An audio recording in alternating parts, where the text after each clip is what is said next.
Hello, it's a Friday afternoon. We're raring to go. Ladies Who Question is on the air. Or whatever you're supposed to say for a podcast. I'm just used to saying on the air. We're back. We're back. Okay, we've got fun things today. We got a couple serious things, I think, right? Mm-hmm. Yeah. Ooh. But, well, a couple, I should say, follow-ups kind of to things that we've covered in the past, topics in the past. Yes. So, yes. Yeah. But I want to start it off with this one because I should have really jumped on this a couple weeks ago when I first heard about it, but I don't know, I must have been in a strange headspace or something, and I didn't think of it as a story. But now I'm looking at it going, the hell, why didn't we cover this? Okay. I'm dying. All right. Edge of my seat. Okay, well, don't get that excited. Bleacher Goose? Wait, what? Wrigley Bleacher Goose? Okay, you didn't even hear about it. I don't even know what that means. Okay, a goose. Okay, I got a goose. Flying from south to north. Okay. And nesting time for the Canadian goose is mid-March through April. Okay, that's their nesting time. Okay. And well, one landed in Wrigley, in the bleacher area. Okay. In, where the bleacher area, where they have all those plants, so it's green, so that when the players are hitting, they have to have a certain amount of green, and then there's the bleachers with the fans. Okay. Okay. A couple weeks ago, this was beginning of April. This is like April 6th. So I feel bad because right now it's April what? 18th. Okay. Okay. 12 days ago. Whatever. But we should have been on this last week. I mean, anyway. I never heard a thing about it. Okay, well, good. Yeah. A couple weeks ago, a fan spotted a nesting goose. Was in the boxwood or whatever, the greenery that they have there. Mm-hmm. Yeah. Well, in her nest were there. And she was protecting it. Anyway, so they cordoned off that whole area so that none of the fans could get close because the goose was kind of like, hey, don't you come, because, territorial. Geese can be, well, she's protecting her nest, right? Right. Okay.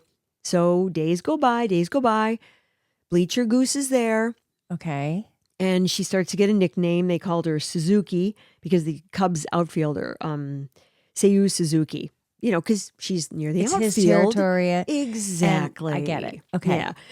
Geese are protected by, according to U.S. Wildlife, the Migratory Bird Treaty Act. I knew that. I mean, I already knew kind of that. Gosh. So they really didn't have a choice but to protect this goose. Mm-hmm. But Wrigley did it, and they actually got applause from PETA for how well they did it. PETA's like, we're closing down Wrigley, no more games because this goose has arrived. Oh, but they did cordon down a significant area of to protect it. So anyway, people are, every time they go, she's like a good luck charm because they were on, a winning streak or something. They kept winning. Okay. And there's Bleacher Goose right there, or Suzuki, whatever. Okay.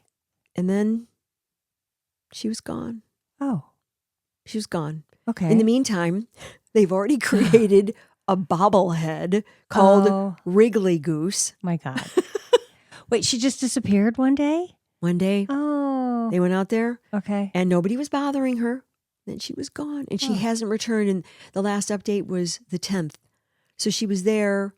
Okay. Because I 10 looked. days, probably. Yeah, well, I don't know. I mean, she was discovered on the 6th. I don't. When was opening day? That's in March, right? End of March? Yeah. Oh. But what I could not find in my research was, were there any eggs? Yeah. And so I'm assuming there were no eggs because I kept looking and Googling, did Bleacher Goose have eggs? Wrigley Goose. These little babies are walking across the field. Well, I don't know how long, I don't know what the gestation period is, but they're large. Goose eggs are big. Okay. So, but I couldn't find whether there were any, so I'm assuming there were no eggs. Oh. So maybe she was like thinking, well, I want to nest here, and then she didn't like it, or she just thought, where's my boy? Where's my guy? And maybe, I don't know if they're the kind that mate for life, but maybe something happened to him and he never showed up. Oh. Or, you know what I mean? Like maybe she was just like, well, I'm going to try nesting anyway. Here I am, anthropomorphizing about a goose trying to get into her head. But isn't it kind of like sort of sad but yet cool? Yeah. It reminds me of the turkey we had here. Yeah, right here in Lake Bluff. Yes. That's Everybody right. would honk at the four-way stoplight in a small town in the Midwest where this turkey would stand out there and he was being protected and hung out. He just hung out. And then, well, people hoped he'd leave, but I think he was forcibly removed. Oh, okay. I wasn't sure. That's not the ending I wanted for him, but I hope he was relocated somewhere well protected or whatever, or someplace he liked just as much as Lake Bluff. Lisa, Let's go back to the goose. Yeah. Okay. I think we have a book deal here. What happened to Bleacher Goose? Yeah. Because you could write the book. You already kind of created the story about the boyfriend or the. Yeah. I think. You're right. I think. Oh boy, It could be a really easy book. It could be an easy one. It could be an easy one because the Harvey ones are hard. This could be an easy. Okay. All right. I would really like you to do that. All right. Well, it'll get you in practice for your next Harvey book. Yeah. Okay. Which is way behind schedule. Well, anyway, credit for this goes to the Block Club of Chicago. And I pulled the 2 pictures off of the website where I, read the story for Block Club of Chicago. I saved him to my Pinterest. I don't know if I can pull him off my Pinterest and we can use him on our, stories or reels, but we'll see. I'm just saying technically, I don't know how to get them and give them to Claire, our social media person. So I've got to figure that out. Okay. Anyway, I just wanted to say. That's a cute little animal story, but it's kind of sad, but we can make a book and make it happy. Yeah. Well, I like to think that she flew off and maybe she found a new boyfriend or husband or. Mm-hmm. And then or some mental health help. Next year she comes back and she has her little babies in the same little nesting spot. Wouldn't that be cool? Ooh. Well, we can manifest that. Yes. Okay. Yeah. I think you just wrote the ending. Okay. Because I could project forward. Who will know?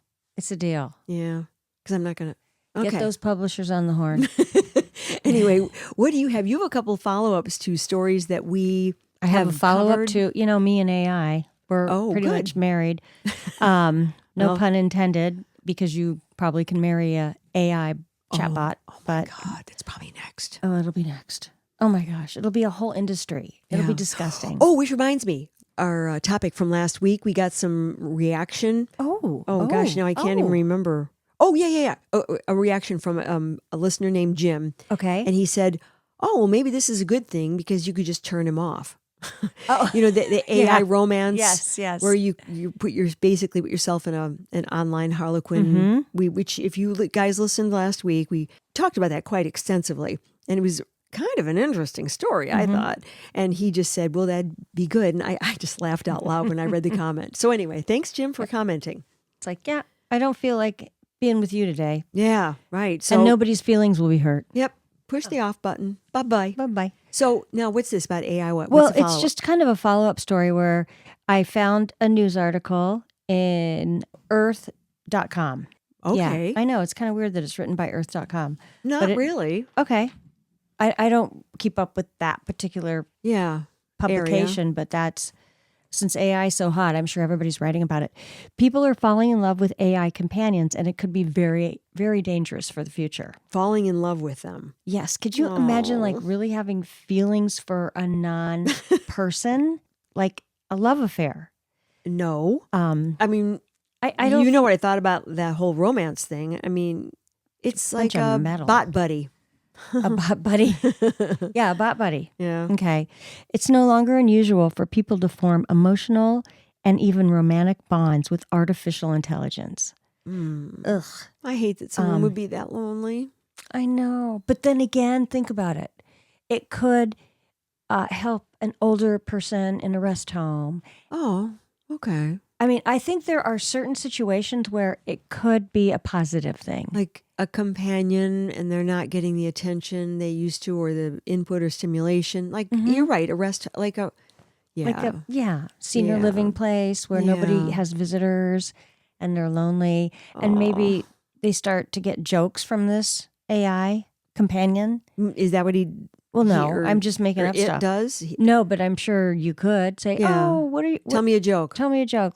I want to laugh today. And then the companion comes up with all these things to make them laugh. Okay, I mean... I'm just kind of... That would be the upside of kind of where it seems like you're going with this particular story. Well, I could see senior living center in 20 years. You go into your room, everything's technology driven, and you just press a couple of buttons on something that you have on AI companion choices, and you pick one. AI companion choices. Okay, I like that. It's almost like it's almost like online dating. Yeah. But you want to match up with an AI companion that works with your personality and what you're looking for. And that's what we were talking about last week. Right. And that was romantic. Mm-hmm. That was about romance, but this is, I think, where it's going. yeah. I mean, unfortunately, I look at too many things where it's going. Yeah.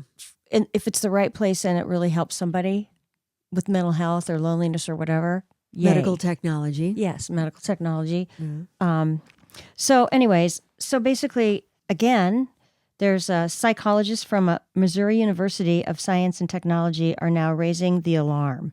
In a new opinion piece, they explore how these relationships can blur boundaries, affect human behavior, and create new opportunities for harm. I know, it's just so scary. And that's another thing. There's no laws at all in place to control, maintain this AI huge advancements. Okay, just a red flag just now in my brain about this. Okay, so they start investing emotionally into this, and whoever has control of this AI companion, lover, friend, buddy, could run scams on them and take advantage of them somehow electronically, because the person may feel so close, be so involved. Vulnerable. Oh, and yeah. Mm-hmm. Wow. I just thought of that too. I mean, it's almost like a hack. Precisely. They could hack this part of the industry where, and just give me your bank account. Right. And the person is older. I mean, not that any younger people are getting hacked just as much. Right. So. Exactly. Oh, gosh. We just created another problem that's going to happen down the road. We're going to need more investigators. Well, we need more safeguards. Oversight. Yeah, we need safeguards, oversight, laws in place. Congress, you never hear them talk about AI. No. It's crazy. I mean, it's such a huge industry that's just crept up on us. The comfort and consequences of AI. Short conversations with AI are common, but what happens when the conversations continue for weeks and months on end? These machines, without calling them, these companions are designed to imitate empathy and attentiveness, can become steady companions. Ugh. Well, see, I'm just kind of skimming through this article that's like 3 pages. But that's kind of where we were going with it. I mean, Falling in love with AI. When an AI becomes a source of comfort, romantic engagement, it starts to influence how people see real relationships. Oh, of course. Because you have created this AI companion, right? By putting in what you want. Yep. Just like we were talking about last week. Last week, yeah. And then you have that expectation and this person is responding to you the way you want them to. You go out in the real life with a real human being who has free will and is going to say whatever they want to say and respond how they want to respond, like real people do. Right. You either go with it or you go, oh, this isn't a match. And you have expectations of humans that are not realistic. Am I saying this correctly? Right. You are. I was a little verbose with that. But I'm thinking it could break up a marriage because they're like, God, my AI is way nicer than my spouse. That's right. I love my Raphael online, and you're not as good as he is. And look he's even more handsome than you. Right. Oh gosh. And all he is an AI bot companion that you of your own creation. Oh God, my gosh. I am getting the creeps, Holly. When love for AI turns dangerous, all chatbots can feel like friends or even therapists, but they are far from infallible. These systems are known to hallucinate, producing false information while appearing confident in emotionally charged situations that could be dangerous. That's right. Remember, we've talked about AI hallucinations, how they just make stuff up. Right. And we don't even know if the technology is giving out correct information. Right. Well, that's what the hallucination or is. Or they're kind of like leading people to do weird things, or this is just such a can of worms, this whole companion thing. Trusting the wrong source. The researchers warn that the trust people build with AIs could be exploited by bad actors. Okay, so bad programmers. There we go. That's I guess that's where I was going with it. AI systems can collect personal information. Uh-oh. Here we go. which might be sold or used in harmful ways. That's what we're talking about. There we go. Yeah. Oh my gosh. I was just leapfrogging without. They should almost say, I don't even know. I don't even know where to start on this, on how it could be safeguarded and how there could be things put in. I don't know. I don't think it can be. It's already out of the box. I don't. It's already out there. I don't think it can be. I don't think it can be safeguarded because how do you corral this? People are going to do what they're going to do, and they can't even seem to get other social media under control. Right. So how are they even going to tackle this problem? Oh gosh, you know what? This is why everybody needs a pet, a really nice pet, so that can be their real friend. pet, not a robot pet, Yeah, exactly. which we had on one episode. Yeah. AI companions don't focus on safety. The researchers believe AI companions could be more effective at shaping beliefs and opinions that current social media platforms or news sources. And unlike Twitter and Facebook, AI conversations happen behind closed screens. Yep. Okay, so you know what would be fascinating? What? How come nobody's ever interviewing these programmers of these? Like, I'd love to see a programmer that programs companions. Like, how? Yeah. Where do they drive that from? Where do they get the information? And when a conversation starts, how do they know it's so fast to answer? How do they? I don't. Because they're creating. That's how they're creating them to think at a rapid rate of pace, a rapid rate of speed. You mean the technology has to think about it? I mean, like, yeah, they're creating. I remember I saw this. So they can think logically, or well, I don't know about logically. So but the technology yeah. can think logically. Yes. Oh my god. So they can solve well, I mean that's what they do. I They know, solve right. problems. So it was like a CBS Sunday Morning Mm-hmm. or some kind of, like maybe a 60 Minutes. I don't remember which one, but it was one of those really good shows that went into that, and the person who was creating them was talking about how they hope one day they'd become sentient, and They become what? Feelings, have Oh, feelings. okay, And okay. and I was like, that's a bridge too far. Oh, How I do you, know, come right, on. right. People don't even believe that animals are sentient beings. And you can see that animals feel, they are extremely. Right. But and then you're going to imbue an AI bot companion Right. with sentience? No, I don't think so. No. Oh God. So God help us. So that's just a little follow up based on what we tiptoed into last week. yeah. And now we've dove. Wait. Dive? I get confused about that one too. I know. Dived. We dived back in. We dive back in dove back with an extended, with some follow up on how dangerous AI companions can be. Yep. And so just, gosh, parents out there, watch what your kids are doing, because I'm just seeing a whole generation of robotic children who Lonely have fallen kids. in love with technology. Yeah. A metal box. Yeah. Well, it's already happening. What else do you have? You have something else, right? Another follow-up? Didn't you have a follow-up? This is kind of a follow-up on Adolescence. Oh, okay. So back-to-back series ones. Now you have, I'm not watching this series. This is the Netflix. I thought you were. No, I don't have Netflix. Remember? And I said, Oh. even if I did, this would be too upset. This is just too upsetting for me. Right. Yeah. I mean, I know my limits. This is it's on Netflix. Adolescence, in case you didn't hear us talk about this in a different episode. It's about a young boy. It's fiction, but it's sort of based on events that may or may not have occurred. I mean, and this young boy who'd been bullied, even though he has a wonderful home life, his parents are fine, he stabs a girl who rejects him and who also is not very kind to him. Right? And she kind of bullied him a little bit. Yeah. So, and he just stabs her and kills her. So now you've watched how many episodes of this? There's 4 episodes total. I've watched 3. Oh, wow. So you're almost done. Right. What do you think? It's hard to watch. It's sad, but I understand why they shot a series like this, because I think they're trying to figure out what's causing kids to have violent outbursts. Normal, average children. This child is 14 years old. It's based in England. The actors are phenomenal. And so the first episode was about the child killing this little girl. And the second episode is about how it's handled at school, which I thought was very cold. Oh. It's really like the second or third day after the killing, and the police come in, and there's a female police officer and a detective. They're detectives. And they come in and they talk to the classroom where the child was in, and they wanted to talk to them about, they interviewed his friends. And at this school, there was no support. It wasn't like, if you feel like, I didn't see any of that where the teacher or principal said, if you're affected by this because you went to school with, Katie, I forgot her name.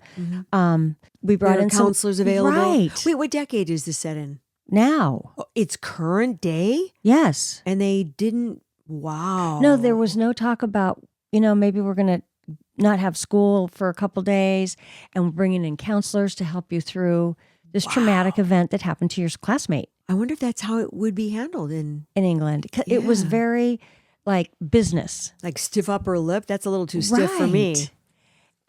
So that's cold. The detectives came in to interview some children, and one of the girls they interviewed, it was her best friend, and that was horrible. And she went to school like the next day. It was either the next day or the day after. And then they pull her in for an interview and she has an outburst and she runs out the door and it's just horrible. That's where I was like, wait a minute. Shouldn't she have a parent there or a counselor or somebody that's soothing her a little bit? Yeah. What was the third episode? What did that focus on? Oh, the third episode was entirely I say little boy because he is a little boy. 14 is kind of a little boy. He's like at a children's detention center now, and it says 7 months later. So he's been there for 7 months, and a psychiatrist or psychologist comes in and spends hours with him, talking about what drove him to do this. Now, did she bully you? And then she got very. Is he forthcoming with the information? Does he? He is and isn't. It's interesting because maybe he doesn't even know he's 14. Right. He's very. He likes spending time with the psychiatrist. Like, because she's paying attention to him and she's treating him like not a criminal, not a murderer. Just, hey, let's talk about your Instagram. So did you send some Instagram photos to her? And did she send some to you? And she sent something like she was topless. So there was some like interesting things going back and forth. This is how it got started. There were some photos, some racy photos of her that got passed around at the school. Yes. And that's what he thought she'd be easy. So he approached her and she rejected him. And he was angry about that because in his mind, well, I mean, she's exposing herself, but she didn't pass him around. Other people did, which is wrong. Okay, so go on. Right. And that's kind of what spurred the whole thing. But he was just really confused, like, what am I doing here? Am I ever going to get out? And he would have angry spouts, and then he would say, oh, don't leave. And she's like, I'm going to leave, because she was throwing a tantrum. And nothing had been discussed about a trial or his future. It was just an interview. And also, he showed no remorse. It wasn't like he would say, I can't believe I did that. Oh my gosh, if I could take it back. There was nothing like that. And that's what I noticed, where the child had no feelings in that regard. He was very cold. There's something going on neurologically there. Right. Because I do remember from Paragraph or whatever, the story that I read about this, is that the home life, he had very loving, caring parents, correct? Yeah, so you couldn't point to that and go, oh, this child was being abused. Right. So there's something wrong with this child inside. Right. I mean, probably neurologically. He kind of I almost got the feeling that he felt like she deserved this. He didn't say that. The psychiatrist asked him a lot of questions about masculinity, women. How far would he go with the girl? And they got pretty graphic in the details of, first base, second base, third base, etc. Yeah. And so he was very self-conscious about his looks, and he always thought he was ugly, and that he had a self-conscious confidence problem, self-image, self-image, and that's where it kind of ended, where we don't know what's going to happen in the last episode. So they had the interview. Sad. And it's just really sad. But I could tell they're trying to get at what really caused him to do this. And how are they supposed to get to it if he doesn't have any remorse. Seems like he doesn't have a conscience about it. Right. He doesn't. He felt like he was jolted. So Wow. I don't know what's going to happen to him. Okay, well, We'll see next week. Yeah. You have to present the I will finale. I will watch the finale. Okay. Hey, pop culture. Oh, Hey. good. Yeah, let's segue into. I know you have a couple of fun things. I just have a right? fun I little know, pop culture yeah. thing about Blake Lively. Oh no! How she it's a story that never ends. She oh made- wait, it ends with us? No, it doesn't. No, exactly. Yeah, what are they going to do with that? Because they're supposed to have another movie. Remember? Oh yeah. Well, that's not going to happen. It's well, I heard people were fighting over the rights.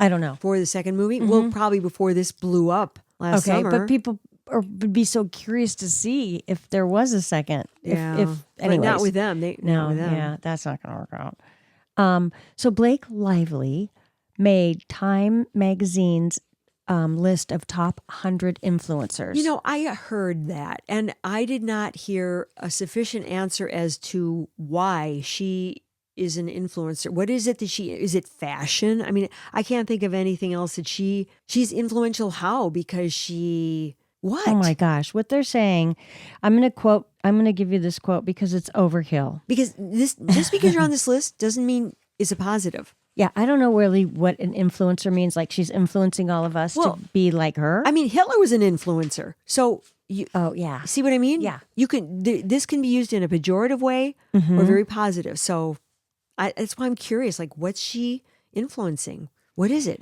Her work has shaped our nation. Who is she as a human? A woman, a mother, a leader, a fighter, a healer, an empath, risk taker, and dream maker. Has shaped my heart and also my stamina to never stop believing in a future that's better and safe for everyone. You know what? I know about 15 women who are like that.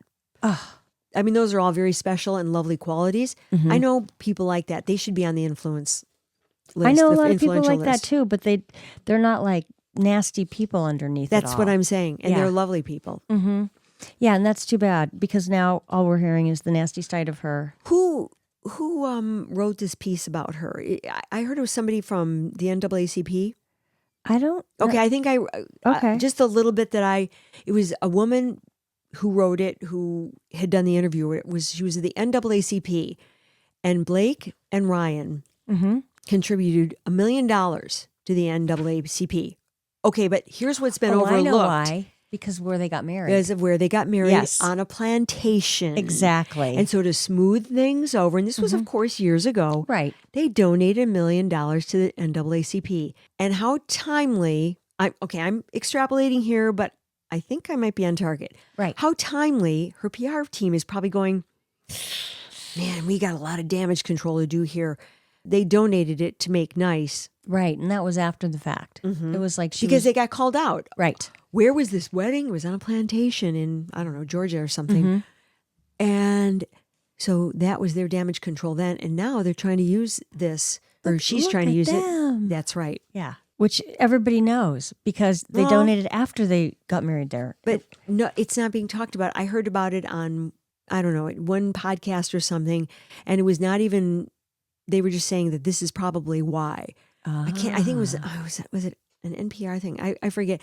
And I went, oh my gosh, that's right. And so I started sort of putting the pieces together in my mind about that. But I still can't figure out why she's influential. I can't Okay. figure it out either. Well, anyway. Well, there's been a lot of backlash.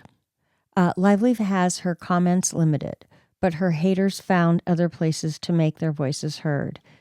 I have to give credit to Billy Bush, but he named several high-profile celebrities today that were really dishing her big time.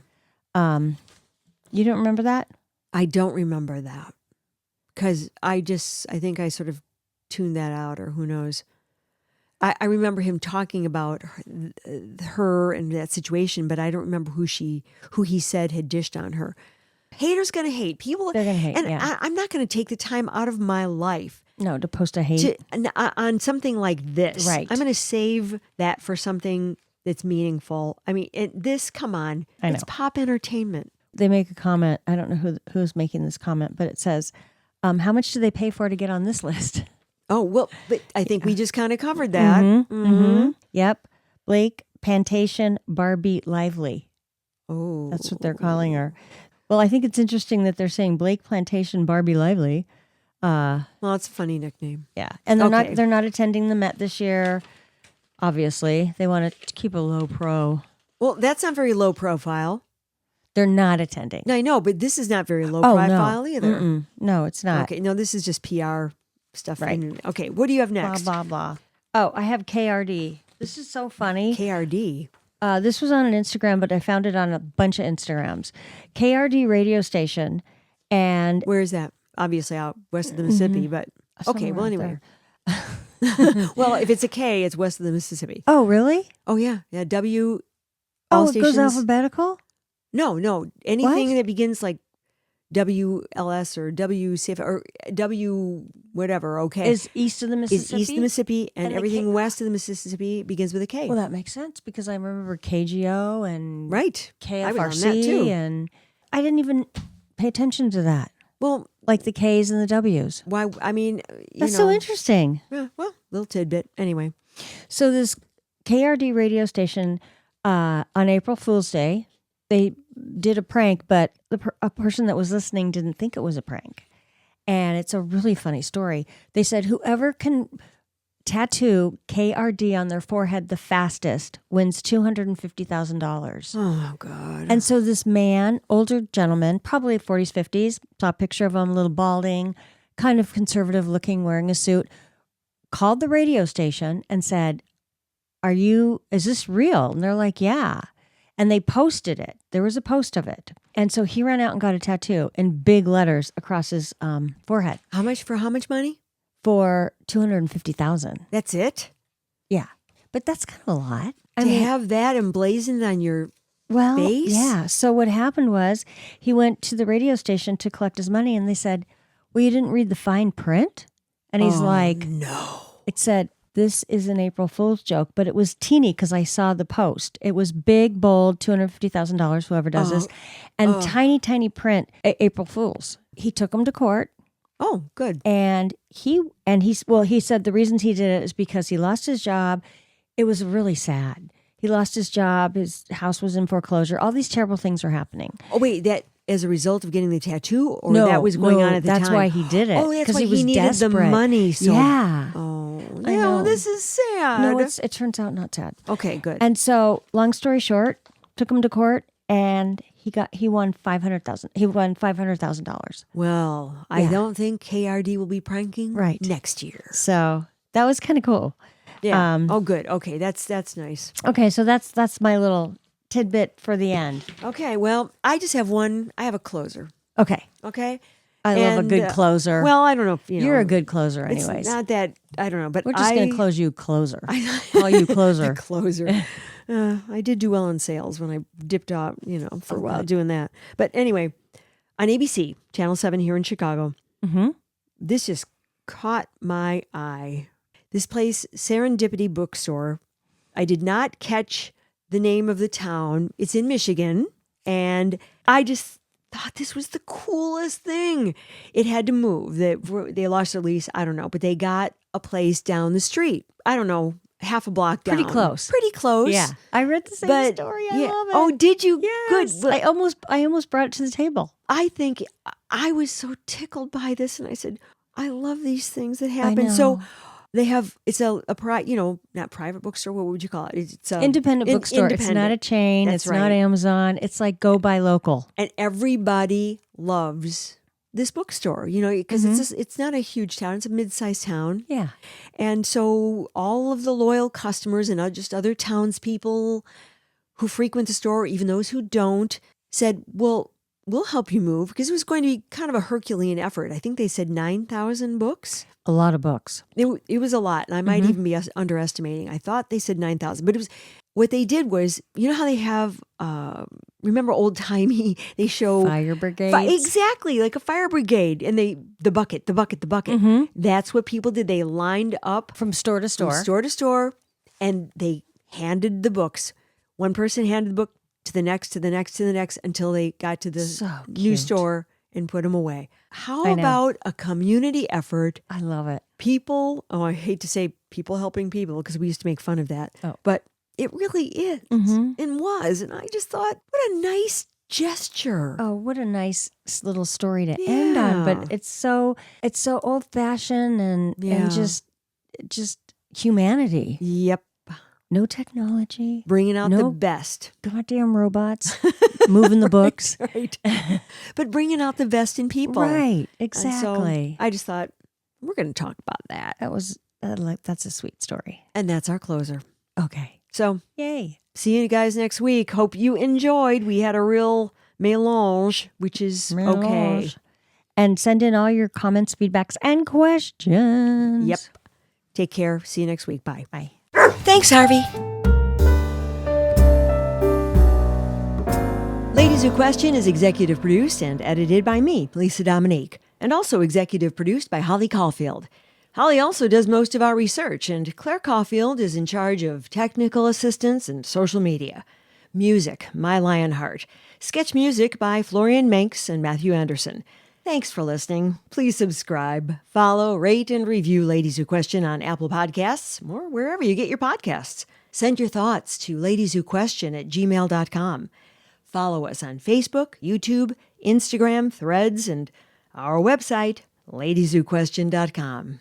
All content discussed on Ladies Who Question are the opinions of Lisa Dominique and Holli Caulfield and should not be construed as advice of any kind. By listening to this podcast, you agree not to use this podcast as advice of any personal or medical issue for yourself or others. This disclaimer also applies to guests or contributors to the podcast.